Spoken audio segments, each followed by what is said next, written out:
En Estados Unidos se han cometido algunos de los asesinatos más famosos y misteriosos del mundo. Uno de ellos afectó a un héroe nacional.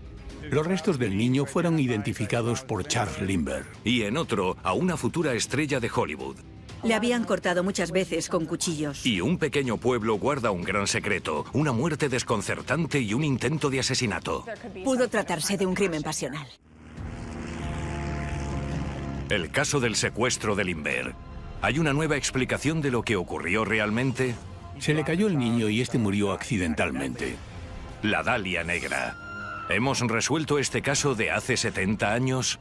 No creo que fuera un asesinato premeditado. Las cartas de Circleville. ¿Descubrirá por fin una nueva teoría quién había detrás del misterio de ese pueblo? Hola, fui yo. Aquí están las pruebas y todas mis cartas. Nuevas pruebas y sorprendentes teorías podrían zanjar finalmente el caso y acercarnos más a descifrar estos misterios sin resolver, crímenes extraños. Charles Lindbergh fue el primer hombre en sobrevolar el Atlántico en solitario en 1927. Cuando aterrizó se convirtió de pronto en el hombre más famoso del mundo. Pero su vida se vino abajo 5 años más tarde, cuando su hijo fue secuestrado y posteriormente hallado muerto. El niño tenía el cráneo fracturado. Se condenó a un hombre por este crimen. Pero las nuevas pruebas sugieren una historia más larga. A lo largo de los años ha habido muchísimas teorías sobre este caso. El secuestro de los Lindbergh.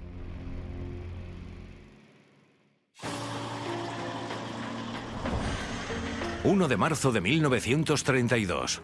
el famoso aviador Charles Lindbergh llegó desde Nueva York a su segunda residencia de Nueva Jersey, donde su esposa Anne y su hijo de 21 meses, Charles Jr., le esperaban.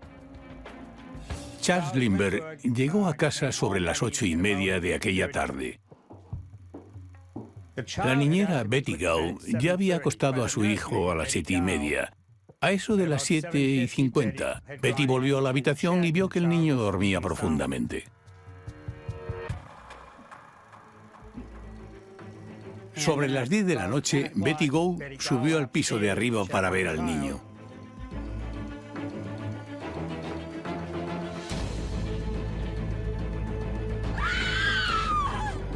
Miró en la cuna y el niño no estaba. Por aquel entonces, Charles y Annie Lindbergh solo se quedaban en casa, que aún estaba en obras, los fines de semana. Nunca se habían quedado entre semana y la decisión de quedarse a dormir aquel martes por la noche la tomaron pocas horas antes.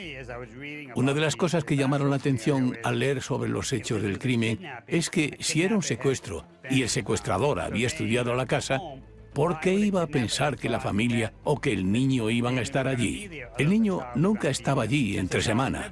Era una regla muy estricta que nunca se habían saltado. El niño nunca estaba allí y la familia tampoco durante la semana. Ese dato dio que pensar a la policía al principio. ¿Cómo pudo saber el secuestrador que estaban allí? ¿Qué teorías se esgrimieron para justificar esa disonancia cognitiva que hubo en este caso y su investigación desde el principio? Dijeron que la teoría original fue que el secuestrador tenía información interna de una persona del servicio y por eso supo que el niño estaría allí aquella noche. Pero empecé a sospechar al leer la explicación que se transmitió en el juicio. Digamos que eso es cierto y que el secuestrador, que planeaba secuestrar al hijo de Lindbergh, descubrió unas horas antes que la familia solo estaría allí esa noche. ¿Por qué se dio tanta prisa en secuestrarlo aquella misma noche? ¿Por qué no planeó hacerlo un fin de semana cuando estaban allí? ¿A qué venía tanta prisa? No tiene mucho sentido que se enterara a última hora. La otra explicación era que fue únicamente un golpe de suerte. El secuestrador fue allí y secuestró al niño. No sabía que la familia estaba allí y justamente entró cuando estaba el niño. Entonces, Betty Gou bajó las escaleras y le dijo a Charles Lindbergh: ¿tiene usted a su hijo? Él no contestó, simplemente subió al piso de arriba. Entró a la habitación y vio la cuna vacía. En ese momento salió corriendo de la casa, cargó su rifle y se fue corriendo de noche.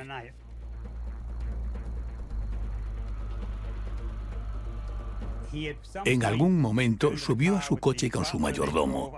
Recorrieron la carretera mirando y enfocando con sus linternas a las cunetas.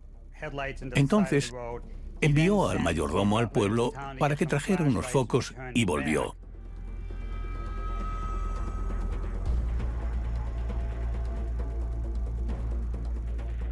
Lo interesante es que hubo una periodista que esa misma noche se encontró con Charles Lindbergh en el arcén de la carretera de Montrose.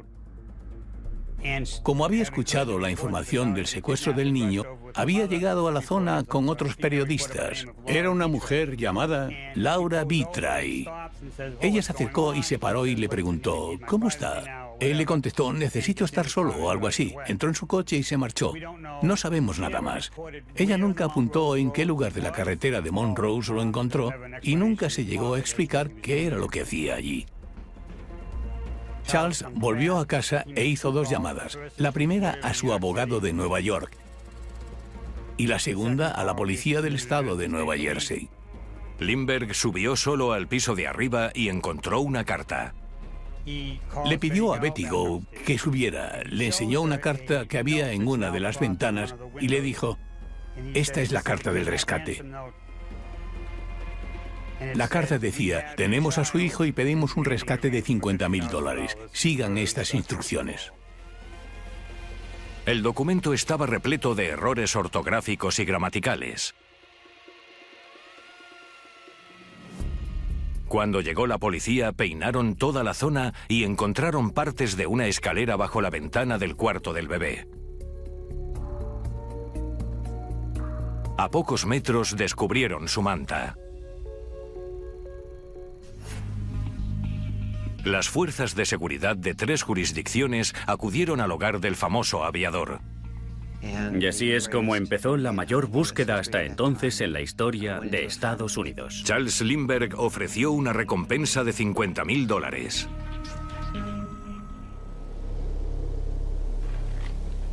Cinco días después del secuestro, Lindbergh recibió una segunda carta. Los secuestradores solicitaban que el dinero del rescate lo entregara un tal Dr. John Condon. Condon era un profesor semijubilado que había escrito una carta abierta a los secuestradores publicada en la prensa. Se ofrecía como intermediario para entregar el dinero del rescate. Lindbergh aceptó las condiciones. Algunos de los números de serie de los billetes se registraron. Condon se encontró con un hombre con acento alemán que se hacía llamar John. Le entregó el dinero y a cambio recibió una nota que decía que el bebé estaba seguro. Pero no hacía referencia a su estado de salud.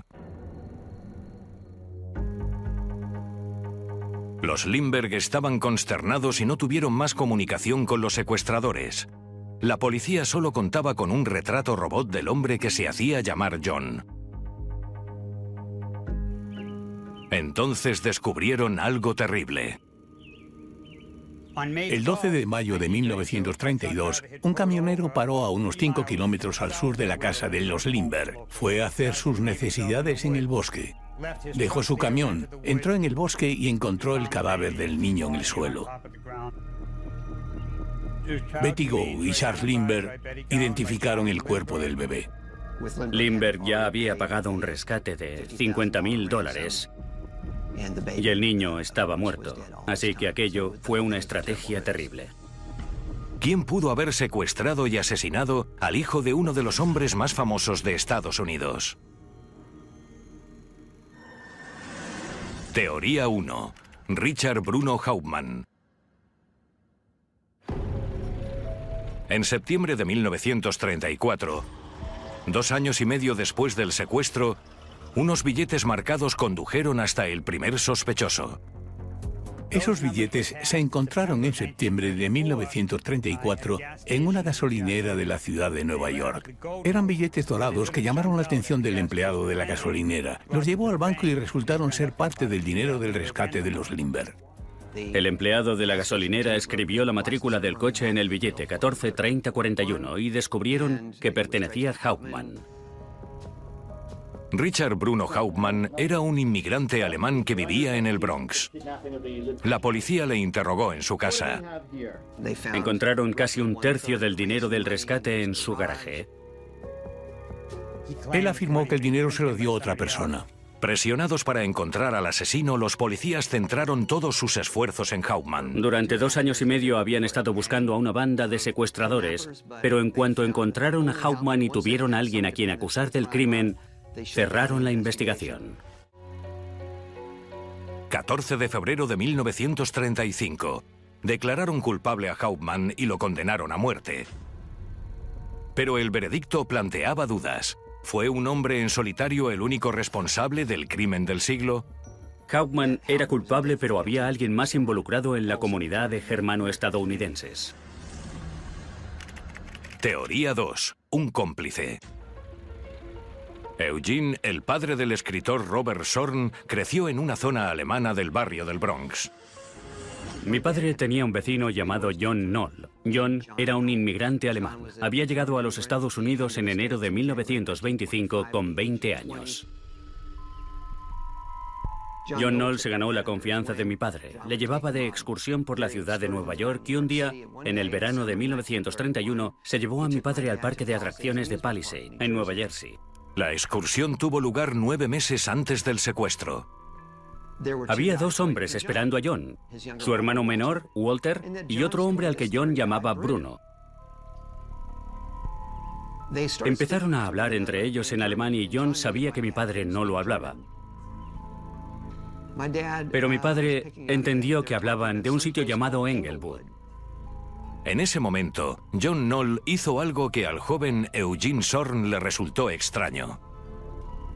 Le dijo a mi padre que volviera solo al Bronx. Lo dejó tirado en Nueva Jersey. Mi padre vio cómo John se marchó con Walter y ese tal Bruno. Aunque la situación fue muy extraña, Eugene Zorn no le dio mayor importancia hasta 1963 al leer una revista.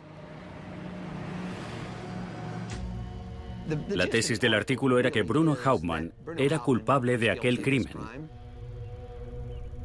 Leyó que los Lindbergh habían vivido en Englewood y que hubo un hombre misterioso llamado John que había contactado con el intermediario. Mi padre dijo, vamos a ver, aquel día de 1931, 9 meses antes de que tuviera lugar el crimen, vi a un hombre llamado John hablando con un tal Bruno sobre un lugar llamado Englewood. Como Bruno era el segundo nombre de Richard Hauptmann, Robert Zorn está convencido de que su padre vio a los 3 hombres que cometieron el crimen. Y hay otras pruebas, las fotografías comprometedoras. Entre las fotos de la familia de John Knoll, vi una fotografía suya en la que se ve su inquietante parecido con el retrato robot. Luego encontré otra foto de John a bordo del SS Manhattan en diciembre de 1934. Es muy extraño que en plena depresión un dependiente de una tienda de comestibles se pudiera permitir el equivalente a 6 meses de alquiler en 2 billetes de ida y vuelta a Alemania. Bueno, tal vez usó el dinero del rescate. ¿Estas nuevas pruebas resolverán el misterio de los Lindbergh o hay una teoría más perturbadora? Según las estadísticas del FBI, si un niño de menos de 5 años es asesinado, en el 80% de los casos el asesino es uno de los padres. En 1932, el hijo del aviador Charles Lindbergh fue secuestrado y asesinado. 3 años más tarde acusaron al inmigrante alemán Richard Bruno Hauptmann del crimen y lo ejecutaron, aunque muchos están convencidos de que no actuó en solitario. Pero, ¿y si el asesino del niño fuera alguien mucho más famoso o mucho más cercano a él? Teoría 3. Lindbergh es culpable. Es difícil decir cuál era el procedimiento estándar de operaciones policiales en aquella época. No creo que utilizaran los protocolos que tenemos ahora. Desde luego, no tenían la información que ahora manejamos.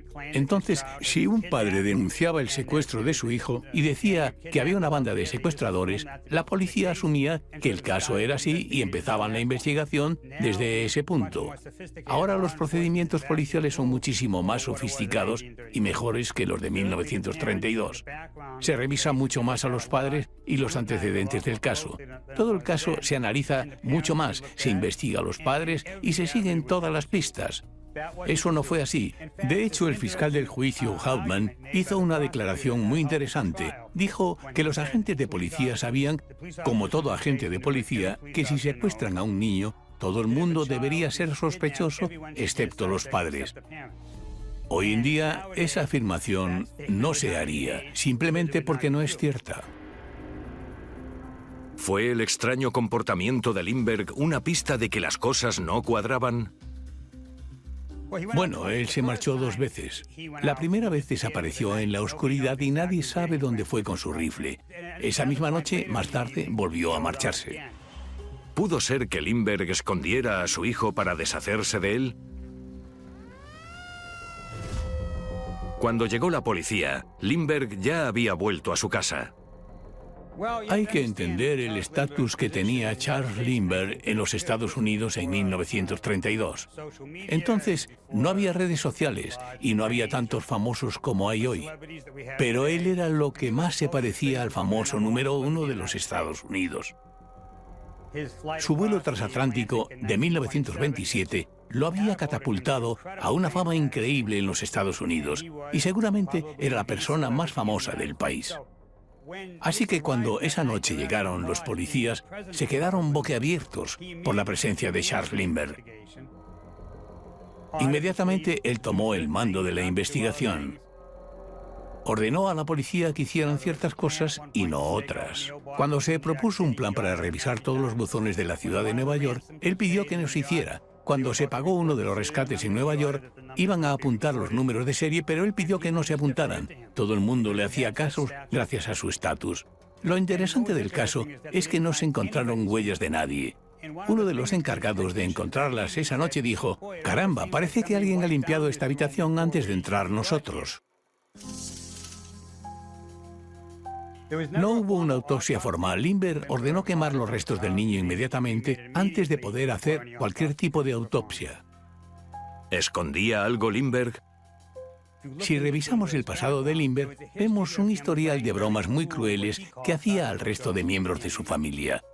Unos 2 meses antes del secuestro, él les avisó de que habían secuestrado a su hijo y 45 minutos o 1 hora más tarde sacó al niño del armario y les dijo: «No, era una broma que os he gastado». Eso no era una broma, eso no era divertido.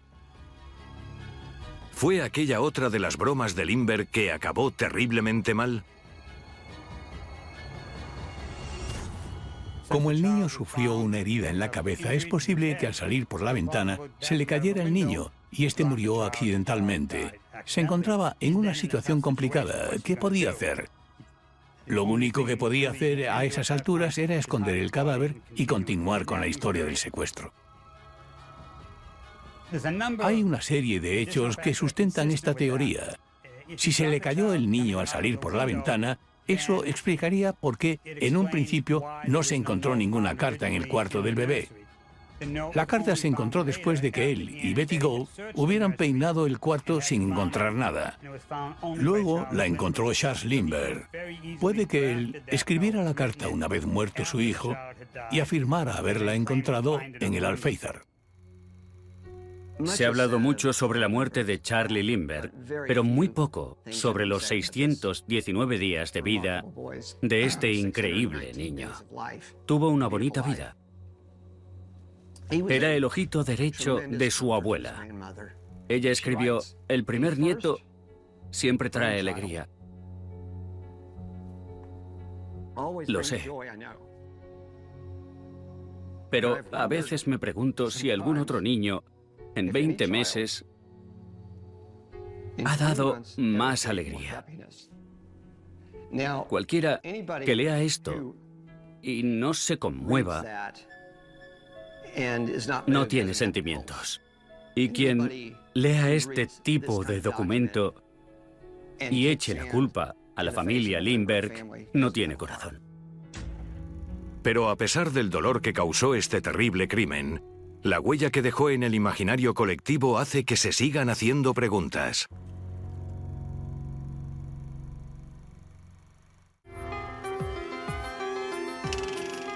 El cadáver de una mujer joven apareció en un descampado con la cara acuchillada y el torso partido en dos.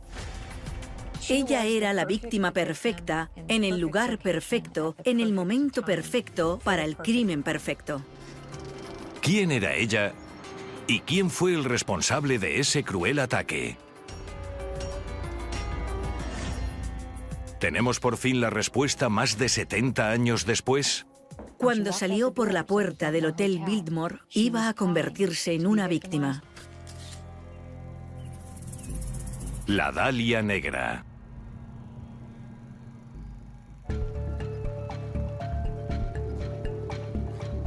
...15 de enero de 1947. Una joven llamada Betsy Bersinger estaba haciendo recados con su hija en el barrio de Leimert Park de Los Ángeles.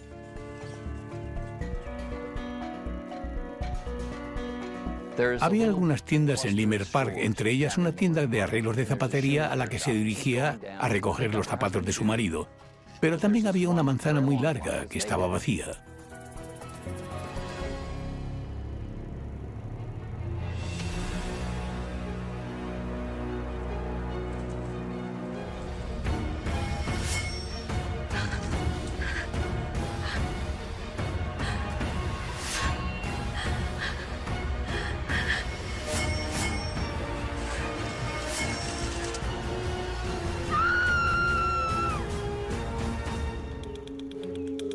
Parecía haber un cadáver muy blanco de una mujer al lado de la acera. Ella lo miró lo suficiente para darse cuenta de que estaba cortado por la mitad o roto por la mitad. Entonces fue a la siguiente manzana donde había casas y empezó a llamar a las puertas. Encontró a alguien que estaba en casa, le abrió la puerta y ella llamó a la policía. Los agentes descubrieron un escenario tan espantoso y extraño que puso a prueba hasta a los más curtidos. Lo que encontraron fue el cadáver de una mujer joven que había sido mutilado y cortado. No se conformaron con dejarla allí. La colocaron con cuidado. Tenía golpes muy fuertes en la cabeza y la cara. Le habían cortado muchas veces con cuchillos. Había algunas zonas de su cuerpo que alguien había marcado en forma de cuadrados. Le habían cortado en sus genitales con un cuchillo o una hoja de afeitar. Uno de sus pechos estaba mutilado y el otro lo habían cortado, lo cual les dio a entender que ese crimen tenía un móvil sexual. En ese momento, los investigadores se enfrentaron a una enorme dificultad. Eso ocurrió en Los Ángeles en 1947. Llevar a cabo un crimen como este, sin ser detectado, no era algo demasiado difícil. En aquella época no había cámaras de vigilancia. Esa zona era residencial. Los residentes de la zona estaban, con toda seguridad, profundamente dormidos. Se movilizó a un gran número de investigadores, no solo de la policía de Los Ángeles, también del departamento del sheriff y de la policía de tráfico. Tenían que identificarla. La policía averiguó que la víctima era una joven de Medford, Massachusetts, llamada Elizabeth Short. Elizabeth Short era una mujer de 22 años. Llegó a Los Ángeles en julio de 1946 y trabajó de cajera y de camarera. Se movía mucho por Hollywood. Los Ángeles y la industria cinematográfica era un enorme imán de jóvenes de aspirantes a actrices que querían trabajar en el cine y cuando llegaban a Los Ángeles decían: «Vaya, esto es más difícil de lo que parece». Aquí ella se juntó con algunos amigos y, digamos, se aprovechó de su buena voluntad, por ejemplo, para encontrar alojamiento o pedirles dinero. Era encantadora, era atractiva y era capaz de conseguir la atención de los hombres. Pero ella no quería ninguna ayuda para conseguir sus objetivos, ya fueran conseguir una casa, una comida o un trayecto de un lugar a otro. Los periódicos no hablaban de otra cosa, sobre todo el Herald Express, que era famoso por los nombres de los casos de asesinadas. Les encantaban los nombres de flores. Hubo un hibisco rojo, una gardenia blanca. La prensa bautizó a Elizabeth Short como la Dalia Negra, debido a su costumbre de vestir de negro. Una vez identificada, la policía estudió sus últimos días de vida. El protocolo dicta que la última persona en ver con vida a una víctima siempre es la primera en ser interrogada. Esa persona fue Robert Manley. Teoría 1. Robert Manley es el asesino. Robert Manley era un comercial itinerante.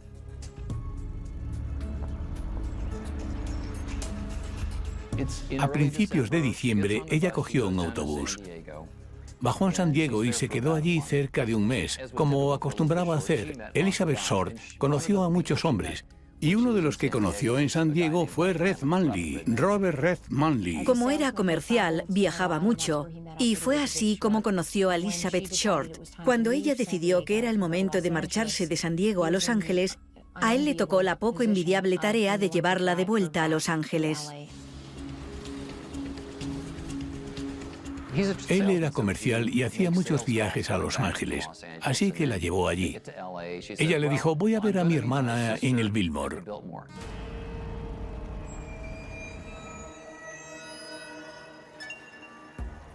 Él la llevó al Biltmore y ella se marchó al aseo.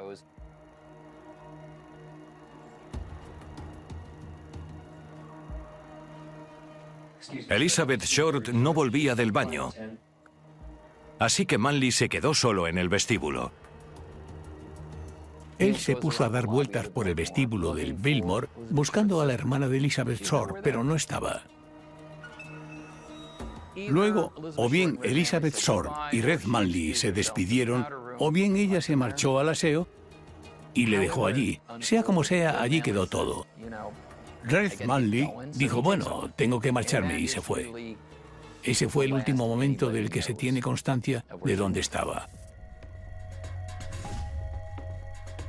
Además de ser la última persona que vio a Short, Robert Manley era sospechoso por otros motivos. Él podía transportarla tanto viva como muerta, porque tenía un coche.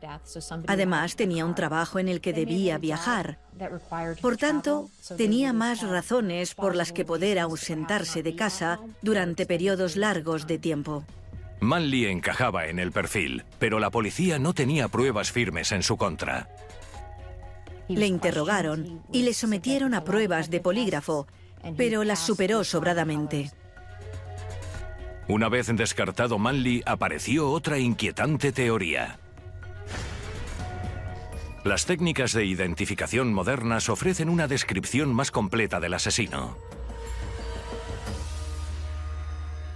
Debió tratarse de alguien con la paciencia de una persona mayor, más madura y con entereza suficiente como para hacer un trabajo eliminando cualquier resto de pruebas físicas.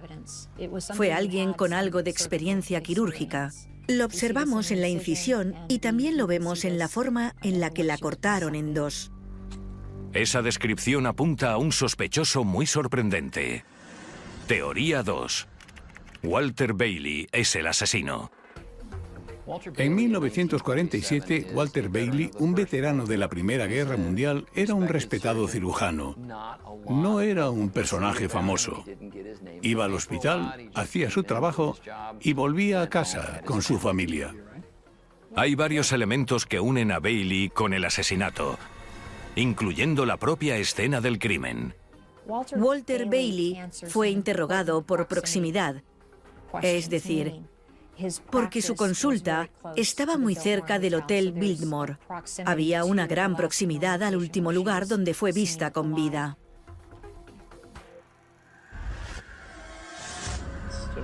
Sabemos que su casa estaba a pocas manzanas de donde se halló el cadáver.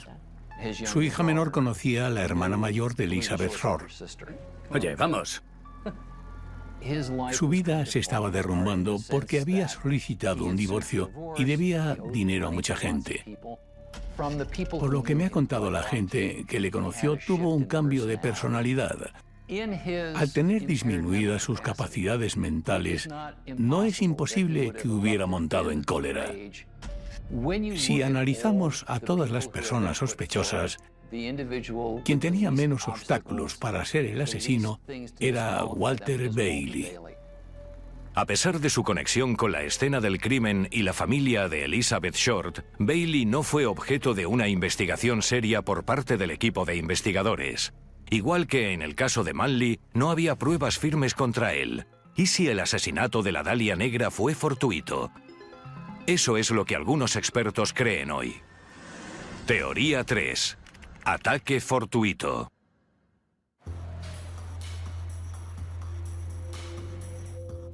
Yo no creo que este asesinato fuese premeditado.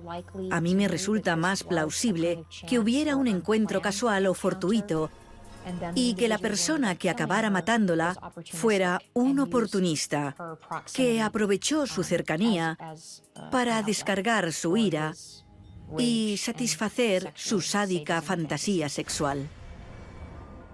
Al conocer su vida, descubrimos que era muy dada a acercarse a desconocidos, seducirlos y hacer que le compraran cosas, que le dieran dinero o que la llevaran a distintos lugares. No tenía casa, no tenía dinero, no tenía ningún sitio donde dormir esa noche, no tenía dinero para salir de la ciudad. Me la imagino acercándose a alguien en las calles de Los Ángeles. Hay una cosa que llamamos confluencia de factores. Todos esos factores confluyeron la noche en que ella conoció a esa persona. Y si no hubiera sido así, ella podría seguir viva y en compañía de sus bisnietos. Aunque hubo varios sospechosos del asesinato de la Dalia Negra, ¿pudo ser un desconocido al azar quien la asesinara? ¿Significa eso que 70 años más tarde no es posible identificarlo? Yo entiendo que a la gente le gusten los misterios, pero a la mayoría les gustan solo si tienen una respuesta nítida y simple, y este no es uno de esos casos. Ningún caso es tan sobrecogedor como el de la Dalia Negra, sobre todo porque hay una unión de tres factores. Por un lado, un asesinato terrible. Por otro lado, una víctima atractiva y, para acabar, un apodo. Esos ingredientes siguen fascinando hoy en día a los investigadores criminales.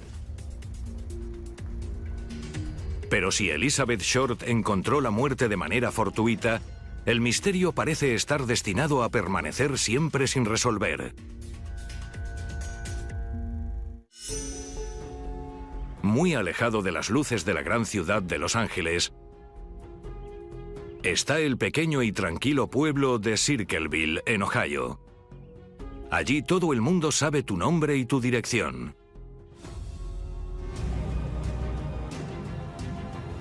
Miles de cartas. Supuestamente muchas cartas contenían amenazas violentas. Una muerte. Estaba dentro de su camioneta al lado de un árbol. Estaba muerto. Una condena. Aquí la verdad es más extraña que la ficción. Las cartas de Circleville.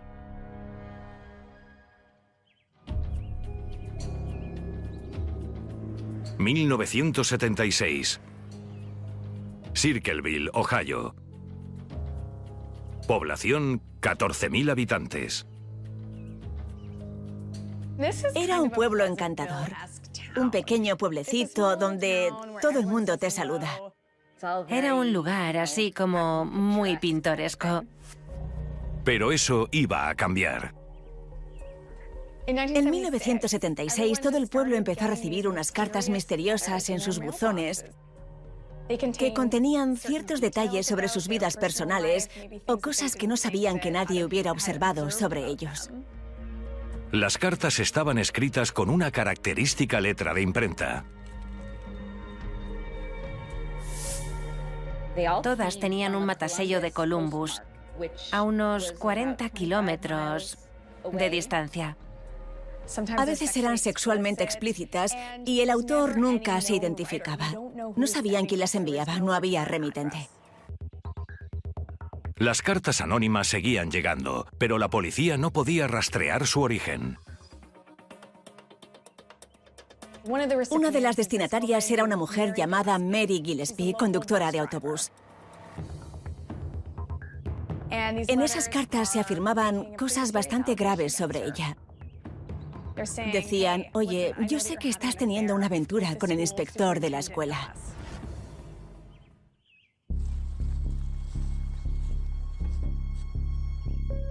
Una de las peticiones de la carta era que ella le contara esa aventura a su marido, Ron. No dejaba de recibir cartas. Las recibió durante 3 semanas y le decían, tienes que contárselo a Ron, pero ella decidió que no lo haría. Quien les enviaba esas cartas conocía personalmente a esas personas. El envío de cartas y las amenazas continuaron. Gillespie, has tenido 2 semanas y no has hecho nada. Admite la verdad e informa a la dirección de la escuela. Si no, lo haré público en carteles, letreros y vallas, hasta que se sepa la verdad. ¿Qué te pasa? Pero Mary Gillespie seguía guardándose las cartas. Venga, vamos adentro, ¿vale? Ella se quedaba las cartas y no decía nada a nadie. Todavía no era un asunto público.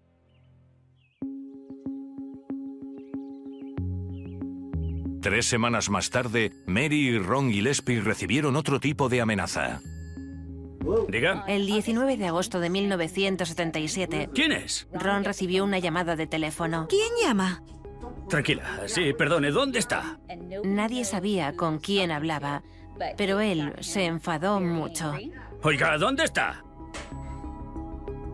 Ron, ¿a dónde vas? ¿Por qué estás tan enfadado? Y se marchó de la casa con una pistola. ¿Qué pasa? Déjame en paz. ¿Por qué te has enfadado? ¿Dónde vas?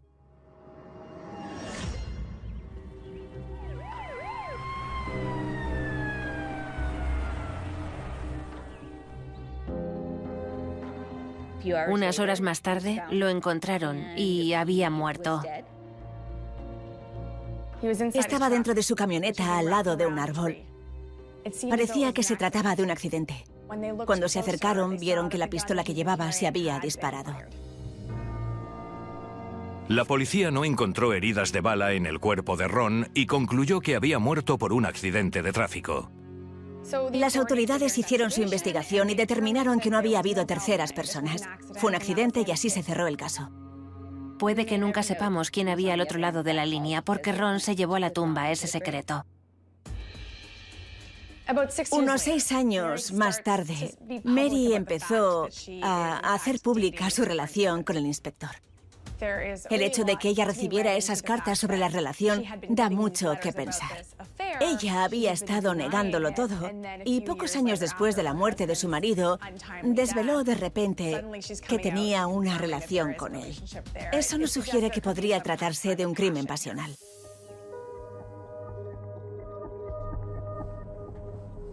Mary seguía trabajando de conductora de autobús y en la misma ruta.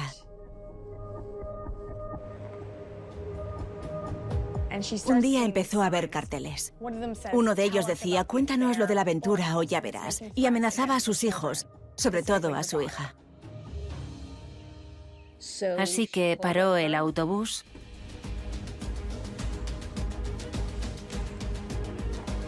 y arrancó el cartel del suelo. Entonces descubrió que tenía una especie de trampa, como las de los Looney Tunes, con una caja detrás. Dentro había una pistola con una cuerda atada, y si hubiera tirado de ella muy fuerte, la pistola se habría disparado y podría haber muerto. Lo que empezó como un acoso individual pasó a ser un intento de asesinato. Mary Gillespie, temiendo por su vida, se puso en contacto con la policía. Las cartas no tenían nada que pudieran identificar al autor. No había huellas, no había nada que asociar con ninguna persona, y puede que esa trampa fuese la primera prueba física que tenían. Investigaron la pistola y descubrieron que pertenecía a su excuñado, el marido de la hermana de Ron. Se llamaba Paul Freischauer. Teoría 1. Paul Freischauer escribió las cartas. Había estado casado con Karen, la hermana de Ron. Karen y Paul se habían divorciado unos años antes. Así que, obviamente, él conocía a Mary. Después de tantos años enviando esas misteriosas cartas, esa fue la primera vez que tenían pruebas reales contra alguien. Podían detenerle. ¿Paul Freshour? La policía ya sabía el móvil, tenían la pistola y Paul afirmó que había perdido, que alguien se la habría quitado. La policía detuvo a Freshour en su casa y se lo llevaron para interrogarle. Los policías sabían que había un intento de asesinato, no lo detuvieron por las cartas de Circleville. El 24 de octubre de 1983, Paul Freshour fue condenado por el intento de asesinato de Mary Gillespie. Se supone que él también fue el autor de las cartas de Circleville. Pero, ¿se cierra así el caso? Acabaron condenándolo y supusieron que él era quien enviaba las cartas, pero también fue una excusa para decir, bueno, ya hemos encontrado al culpable y podemos pasar página. ¿O no fue así? Quien acabó recibiendo una carta fue Paul, que estaba entre rejas y se suponía que era quien las escribía. Entonces, ¿qué otra persona podría ser el autor de las cartas de Circleville? La carta que Paul recibió era muy extraña. Decía algo como, ¿cuándo me vas a creer cuando te digo que nunca saldrás de ahí? El tono amenazador y vengativo de las cartas llevó a pensar a algunos investigadores y al propio Paul Freshour que las escribió la exmujer de Paul, Karen. Teoría 2. Karen Freshour escribió las cartas. Yo creo que Karen puede haber convertido a Paul en su chivo expiatorio. Paul y Karen se habían divorciado un par de años antes y él se quedó con la casa y los hijos, mientras que ella vivía en un remolque. La hermana de Ron Gillespie, Karen, se mudó a un remolque en la parcela de Mary y Ron. Es posible que ella viera eso como una manera de vengarse de él, o de vengarse de un pueblo que creía que no la apoyaba. Y cuando Paul entró en la cárcel, ella se quedó con los hijos y la casa. Mi teoría es que ella intentó asesinar a Mary e involucró a su exmarido. Mientras estaba en la cárcel, Paul luchó por revocar su condena. Envió al FBI datos y pruebas documentales que no solo le exculparían, sino que podrían condenar a su exmujer, Karen. Finalmente le absolvieron y falleció. Mientras tanto, esas cartas seguían llegando periódicamente. Karen siempre ha negado estar implicada en el asunto de las cartas o en cualquier otro. Las cartas siguieron llegando en los años 2000. Entonces, ¿quién era el autor de las cartas de Circleville? Creo que una persona empezó a escribir cartas y luego se le unieron más. Quizás fue una broma que se les fue de las manos. Se convirtió en algo normal en ese pueblo y la gente se acostumbró y lo usó para sus rencillas. Creo que las cartas de Circleville son un gran misterio porque son muy extrañas. Había mucho detrás, como lo de la trampa, que parecía de dibujos animados. Sinceramente, nunca sabremos la verdad, a no ser que el autor de las cartas se confiese y diga, «Hola, fui yo, aquí están las pruebas, mirad todas las cartas». Tal vez algún día las cartas y la caligrafía puedan conducirnos hasta el autor real de las cartas de Circleville y el caso se pueda cerrar, sellar y enviar. Pero por ahora sigue siendo un misterio.